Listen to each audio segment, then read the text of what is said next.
नमस्कार मित्रों, मैं कान्हा राम सैनी मेरे YouTube चैनल संस्कृत ज्ञान गंगा में आपका स्वागत करता हूं।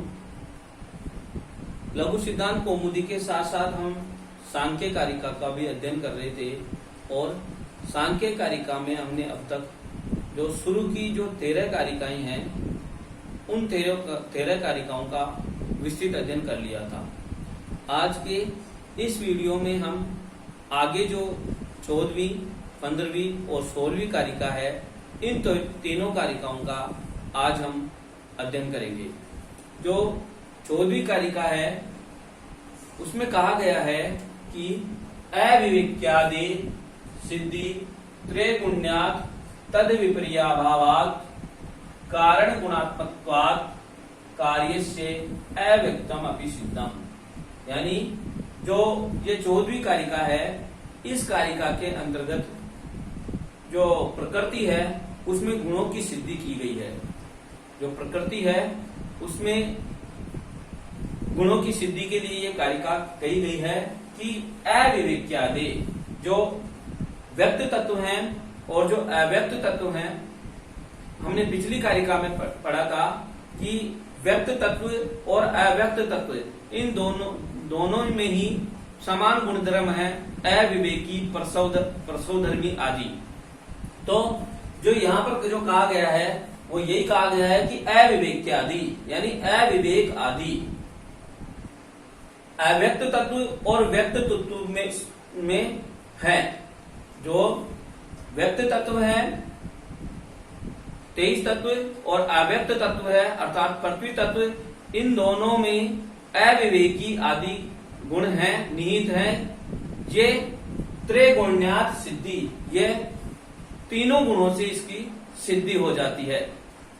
क्योंकि तद विपर्य अभावात्, क्योंकि उनमें विपर्य का अभाव है, यानी उनमें समानता है, समानता के कारण इसकी सिद्धि हो जाती है। कैसे सिद्धि होती है? क्योंकि कैसे समानता है? क्योंकि जो व्यक्त तत्व हैं उनकी उत्पत्ति अव्यक्त तत्व अर्थात प्रकृति से ही हुई है। तो जो कार्य है वह और कारण, इन दोनों में ही गुणों की समानता होने के कारण यह सिद्ध हो जाता है। कारणम गुणात्मकत्वात् कार्यस्य अव्यक्तम अपि सिद्धम। जो कारण है, कारणम गुणात्मकत्वात् यानी कारण के गुणों से और कार्य के गुणों से, जो कारण है उसमें भी वही गुण है और जो कार्य है उसमें भी वही गुण है जो कारण में गुण निहित हैं। इससे यह अव्यक्त तत्व है, यानी जो प्रकृति तत्व है उसकी सिद्धि हो जाती है। अर्थात यदि हम एक उदाहरण लें तो जैसे हमें काले कपड़े का हमें निर्माण करना है, काला कपड़ा कार्य के रूप में हमें प्राप्त करना है, तो उसके लिए काले तंतुओं का ही ग्रहण करना होगा। इस प्रकार जो कार्य है और जो कारण है उनमें समान गुण धर्म होने के कारण जो अव्यक्त तत्व है, जो प्रकृति है, उसके इन गुणों की इसमें सिद्धि हो जाती है। तो मैं इसका साथ साथ आपको अर्थ भी लिखवा देता हूं ताकि आपके इस कारिका का अर्थ आपको ध्यान में रहे। इसका अर्थ यह है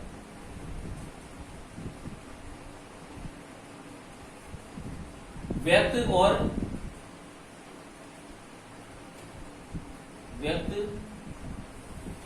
और अव्यक्त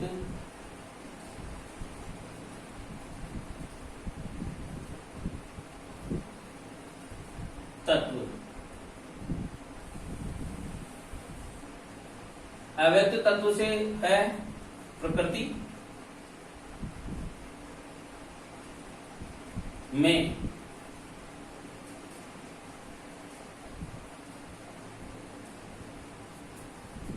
अविवेकी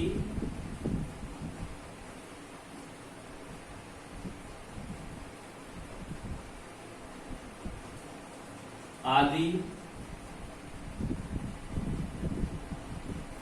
गुण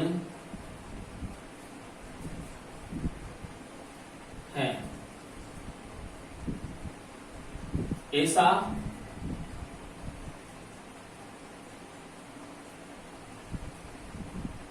त्रिगुण्यात यानी त्रिगुण्यों से, ऐसा तीनों गुणों से,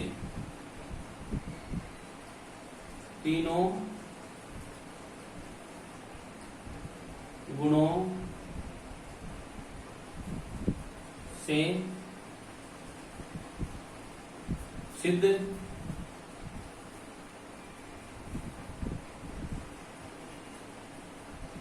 हो जाता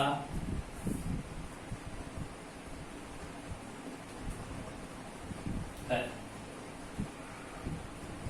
अविवेक्यादि, जो अविवेकी आदि जो गुण जो व्यक्त तत्व और जो अव्यक्त तत्व हैं इनमें निहित है, ये ऐसा त्रिगुण्यात सिद्धि यानी तीनों गुणों से, सत्व रज और तम, ये तीनों गुणों से इसकी सिद्धि हो जाती है। तद विपर्य अभावात, तद यानी क्योंकि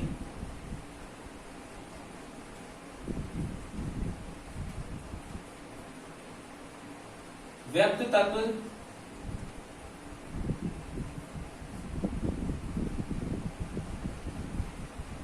और अव्यक्त तत्व में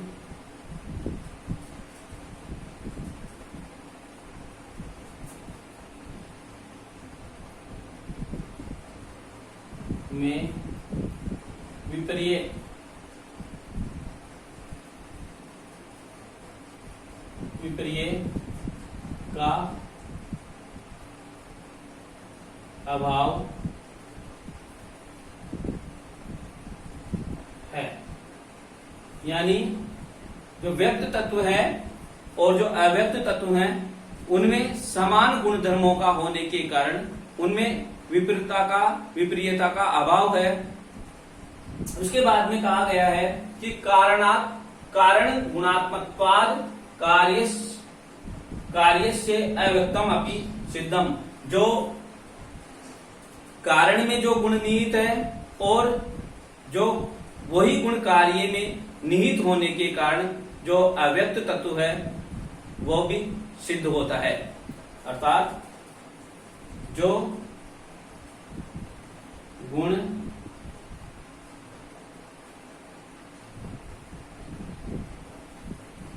कारण में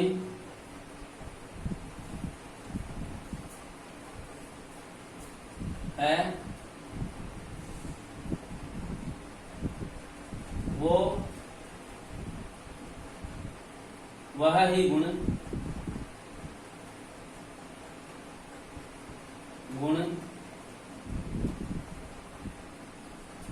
कार्य में निहित है। जैसे जो गुण कारण में निहित है वही गुण कार्य में निहित है। जैसे जो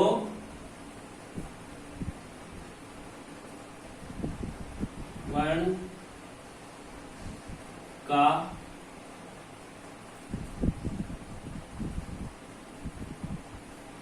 पट होगा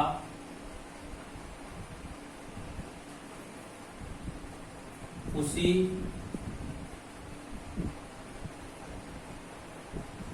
वर्ण का तंतु भी निश्चित रूप से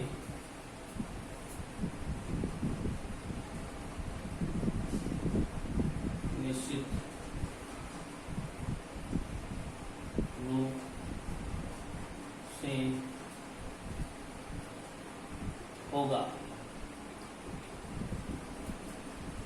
इस प्रकार जो जैसे मैंने उदाहरण लिया कि जो जिस वर्ण का कपड़ा है अर्थात कार्य, उसी वर्ण का उस जो कारण है यानी तंतु, उनका तंतु में भी उसी वही गुण विद्यमान होंगे, तभी हमें उस जैसे हमने काले रंग का कपड़ा हमने उदाहरण लिया था, काले रंग का कपड़ा हमें कार्य के रूप में प्राप्त करना है, तो तंतु जो होंगे, जो कारण जो होगा तंतु, उनको भी हमें काले रंग का ही ग्रहण करना होगा। तो ये इस प्रकार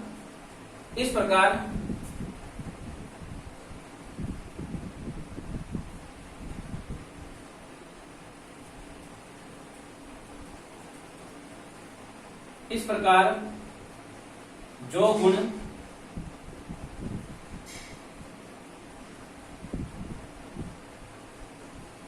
कार्यभूत व्यक्त तत्वों में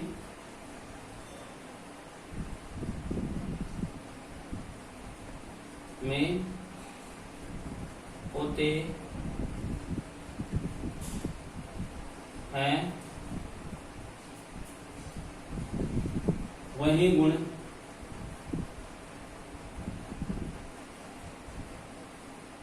कारणभूत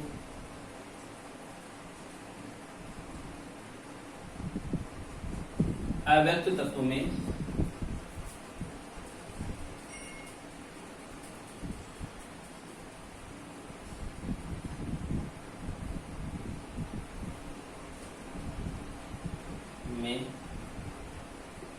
होते।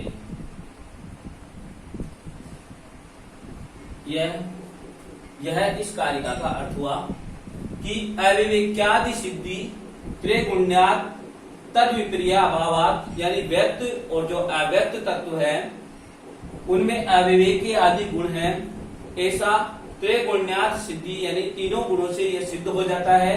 क्योंकि तद विपर्य अभावात, यानी क्योंकि व्यक्त तत्व और अव्यक्त तत्व में विपर्य का अभाव है।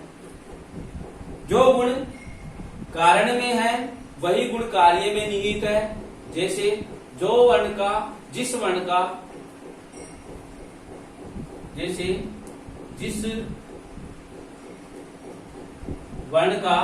पट होगा उसी वर्ण का तंतु भी निश्चित रूप से होगा। इस प्रकार जो गुण कार्यभूत व्यक्त तत्वों में होते हैं वही गुण कारणभूत अव्यक्त तत्व में भी होते हैं।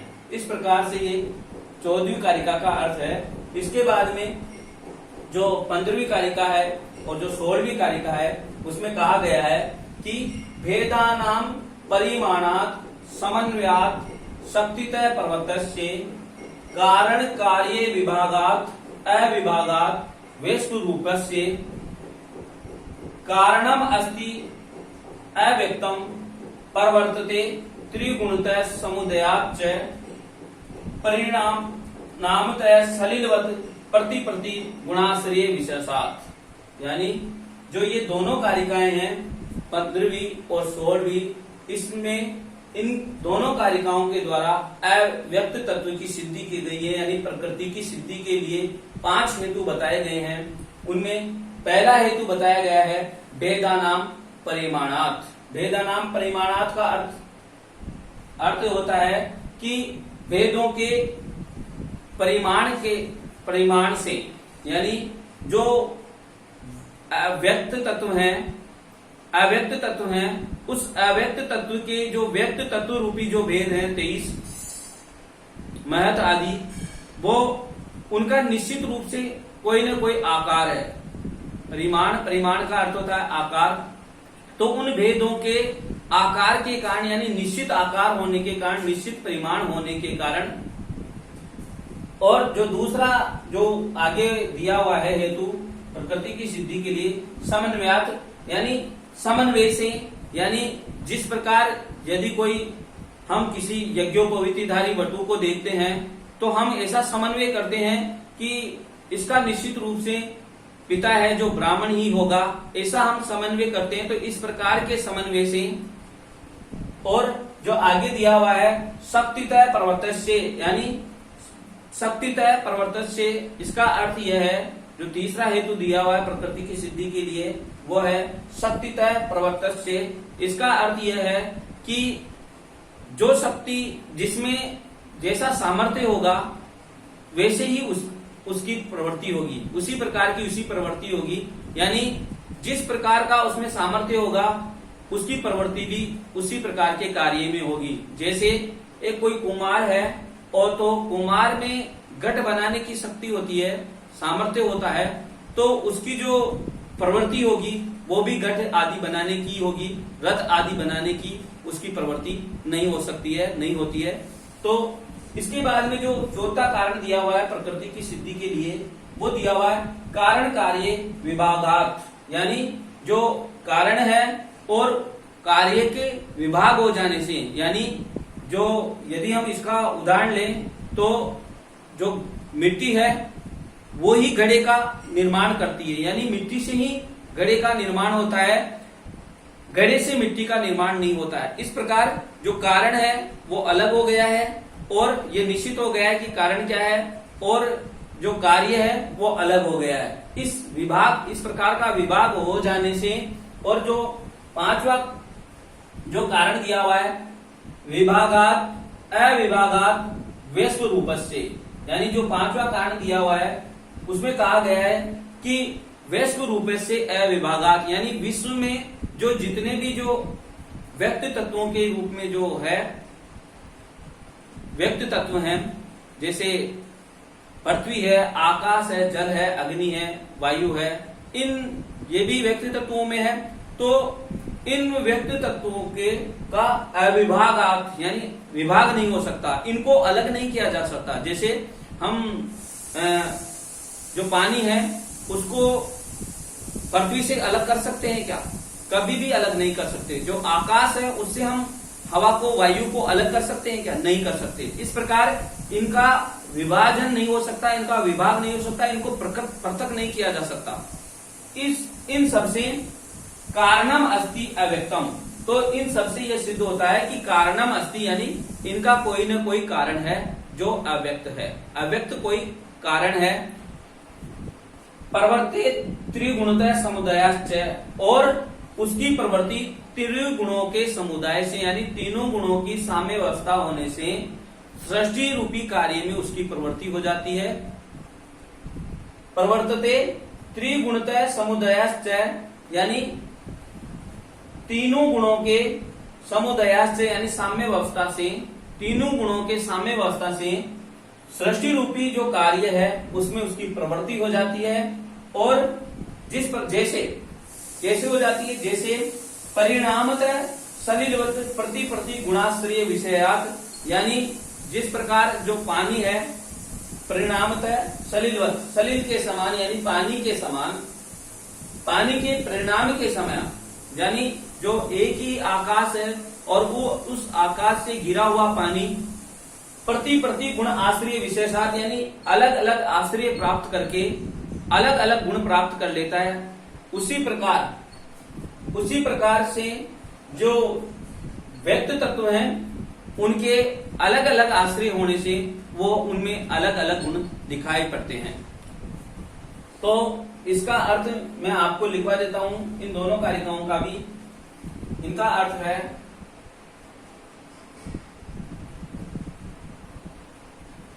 भेदानाम परिमाणात, यानी भेदों के परिमाण से, यानी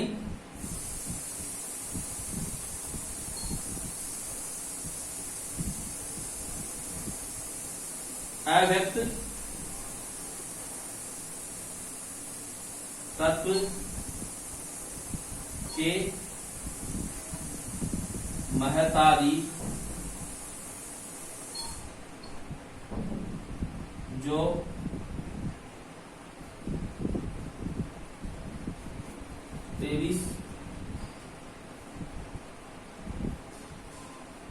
भेद हैं उनका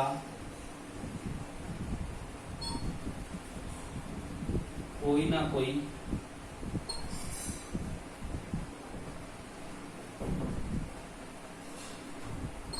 परिमाण है। परिमाण यानी परिमाण है, परिमाण यानी आकार है, आकार। अव्यक्त तत्व के जो महत आदि जो 23 भेद हैं उनका कोई ना कोई परिमाण यानी आकार है। इससे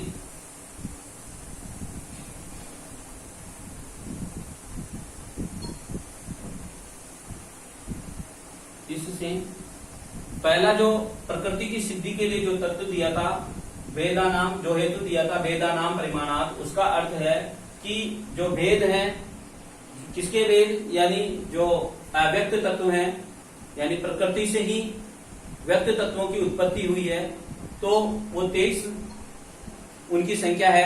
तो जो 23 भेद हैं, उन 23 ही भेदों का कोई ना कोई आकार है, कोई ना कोई परिमाण है। इससे जो दूसरा जो कारण दिया हुआ है समन्वयात यानी समन्वय से,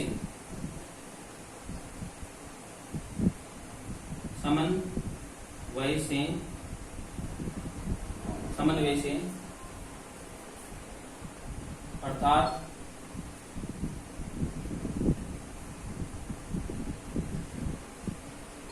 यदि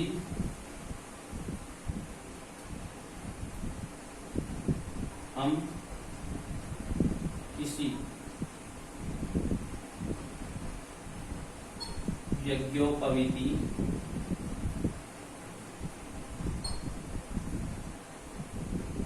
बटु को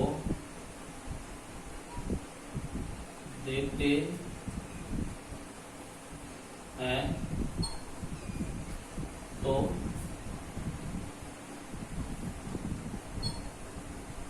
ऐसा समन्वय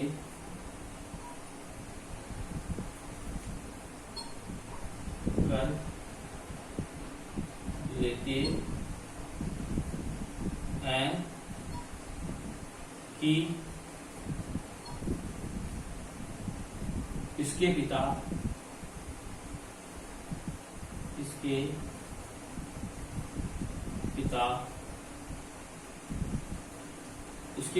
निश्चित रूप से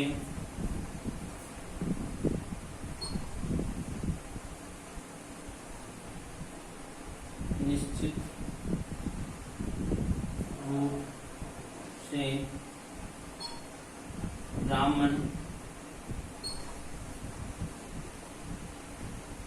ही होंगे। इससे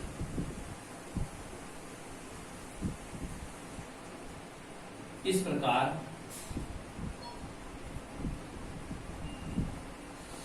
समन्वय से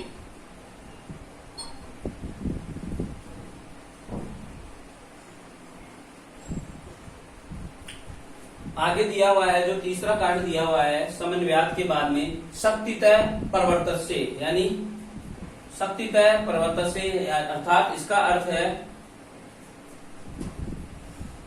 जिसमें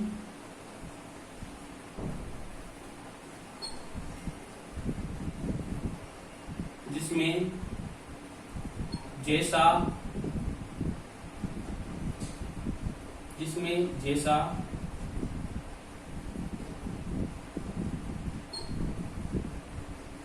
शक्ति, जिसमें जैसी कर लो, जैसी शक्ति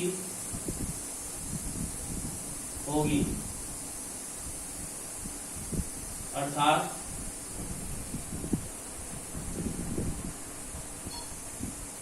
जिस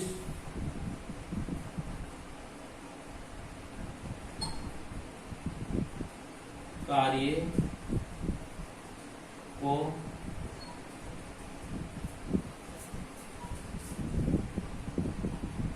करने का सामर्थ्य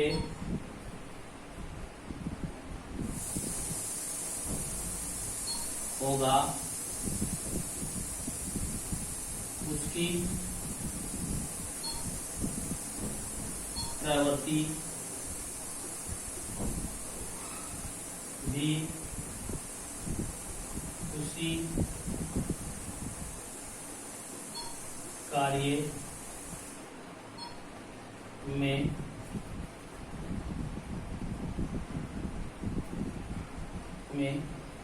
होगी, यानी जिस प्रकार का जैसी शक्ति होगी उसकी प्रवृत्ति वैसे ही कार्य में होगी। जैसे कोई कुम्हार है और उसमें सामर्थ्य घट बनाने का है तो उसकी प्रवृत्ति भी घट आदि में होगी, रथ आदि बनाने में है नहीं। जैसे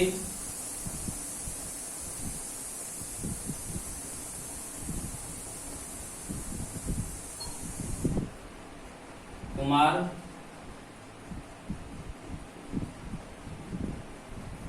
का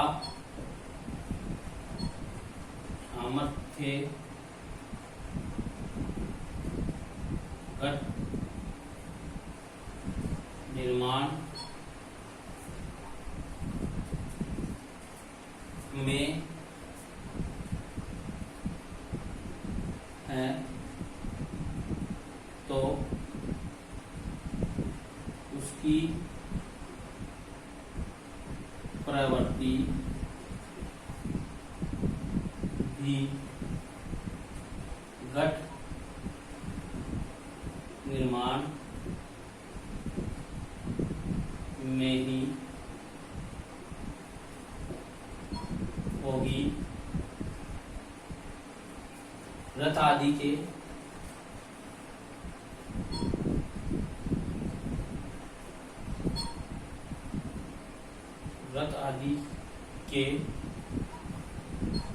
निर्माण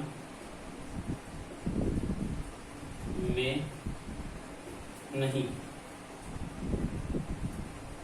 ये अर्थ था शक्तितः प्रवर्तस्य, यानी जैसा सामर्थ्य होगा वैसी ही उसकी प्रवृत्ति होगी।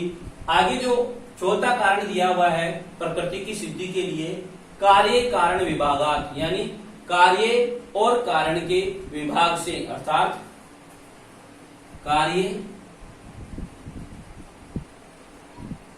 और कारण के विभाग हो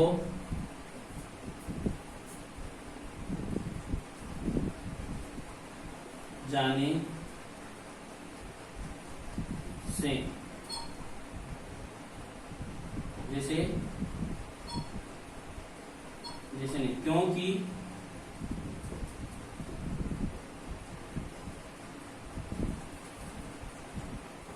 मिट्टी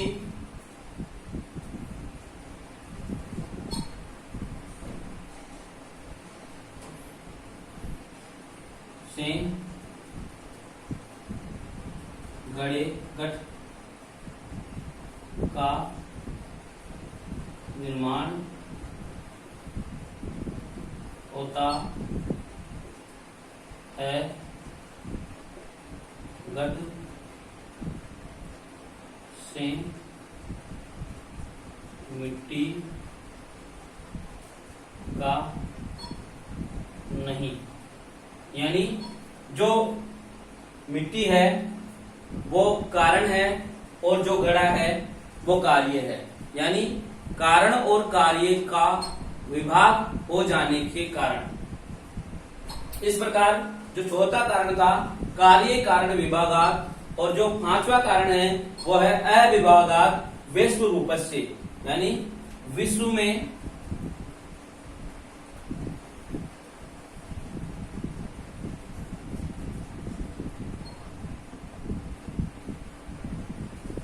जो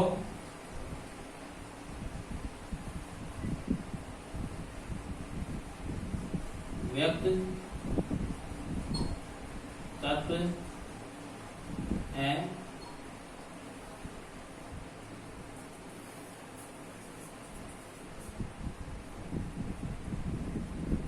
उनको पृथक नहीं किया जा सकता। तो मैंने आपको इसके लिए समझाया था कि जिस प्रकार जैसे पृथ्वी है और पृथ्वी से यदि हम जल को अलग करना चाहें, पृथक करना चाहें, तो वो पृथक नहीं हो सकते, वो अविभाजित हैं, यानी वो पृथक नहीं हो सकते। इसी प्रकार यदि हम आकाश है और आकाश से यदि हम वायु को अलग करना चाहें तो वायु को अलग हम किसी भी प्रकार से नहीं कर सकते। तो इस प्रकार इन तत्वों में अविभागात यानी विश्व में जितने भी जो रूप हैं व्यक्ति तत्वों के, उन व्यक्ति तत्वों को का विभाग हम नहीं कर सकते, उनको एक दूसरे से अलग नहीं कर सकते। इसी कारण फिर आगे कहा गया है कि कारणम अस्ति अव्यक्तम, यानी जो कारण है वो है अव्यक्त रूपी कारण है। अतः आगे मैं मिटा करके लिख देता हूं कि अतः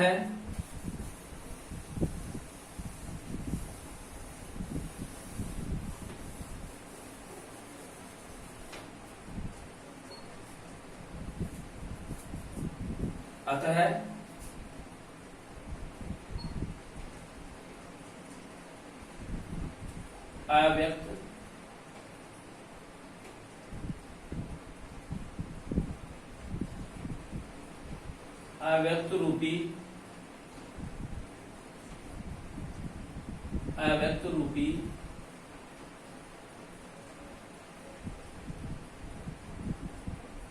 कारण है। कारणम अस्ति अव्यक्तम यानी अव्यक्त रूपी कारण है जो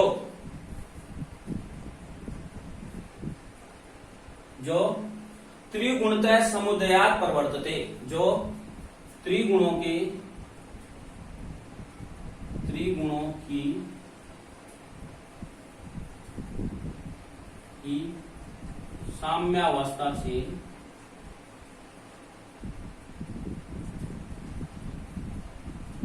साम्यावस्था से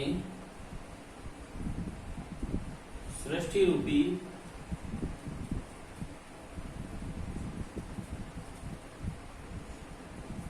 कार्य में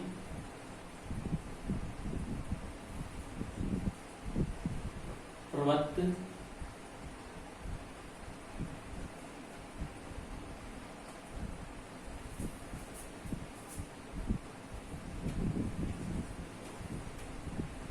होती है। यानी यहां कहा गया था कि प्रवर्तते त्रिगुणतः समुदयाश्च, यानी जो अव्यक्त रूपी जो तत्व है वह त्रिगुणों की साम्यावस्था से सृष्टि रूपी कार्य में प्रवृत्त होता है। कब प्रवृत्त होता है? जब त्रिगुणों की जब साम्यावस्था होगी तब सृष्टि का निर्माण होगा। आगे कहा गया है कि परिणामतः सलिलवत प्रति गुणा आश्रय विषयासात, यानी जैसे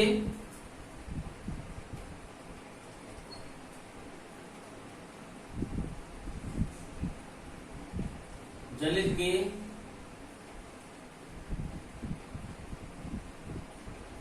परिणाम स्वरूप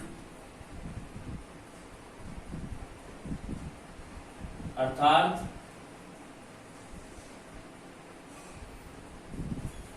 एक आकाश से गिरा हुआ पानी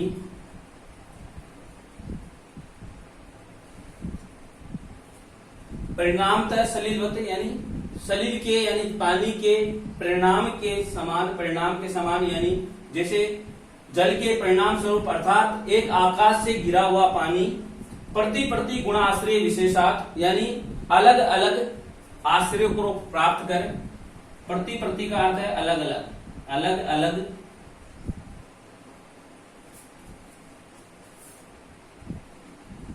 आश्रय को प्राप्त कर अलग अलग आश्रय को प्राप्त करके अलग अलग गुणों को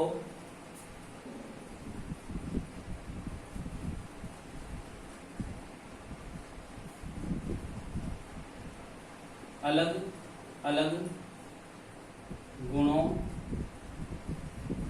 को प्राप्त करता अलग अलग गुणों को प्राप्त करता है, उसी प्रकार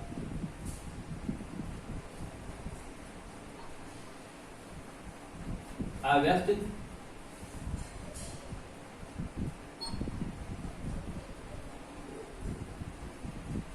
तत्व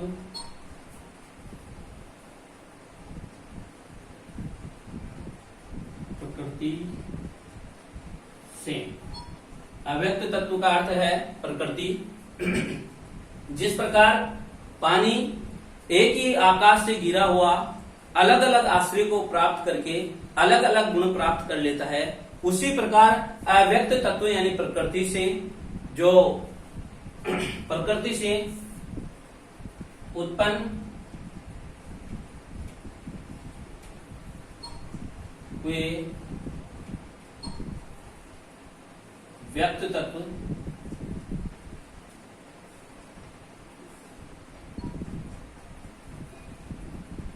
अलग अलग आश्रय को प्राप्त कर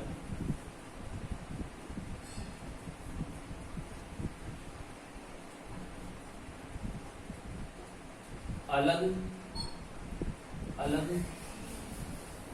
गुणों के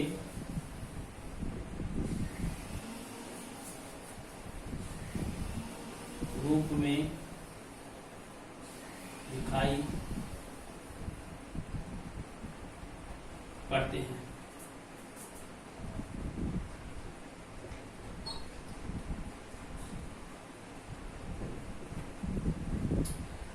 प्रति गुण आश्रय विशेषात यानी प्रति गुण आश्रय यानी जिस प्रकार पानी एक ही आकाश से गिरा हुआ पानी अलग अलग आश्रय को प्राप्त करके अलग अलग गुण उसमें दिखाई देने लग जाते हैं, दिखाई देते हैं, उसी प्रकार जो अव्यक्त तत्व है प्रकृति, उसी से ये जो 23 तत्व हैं उनकी उत्पत्ति होने पर ये अलग अलग आश्रय को प्राप्त करके अलग अलग गुणों के रूप में हमें अलग अलग गुणों वाले के रूप में हमें दिखलाई पड़ते हैं। इस प्रकार से ये जो 14वीं, 15वीं और 16वीं कारिका का अर्थ बताने का मैंने प्रयास किया है। यदि आपको मेरा वीडियो पसंद आया हो तो इसको लाइक करें और इसको शेयर करें और मेरे चैनल को सब्सक्राइब करें। धन्यवाद।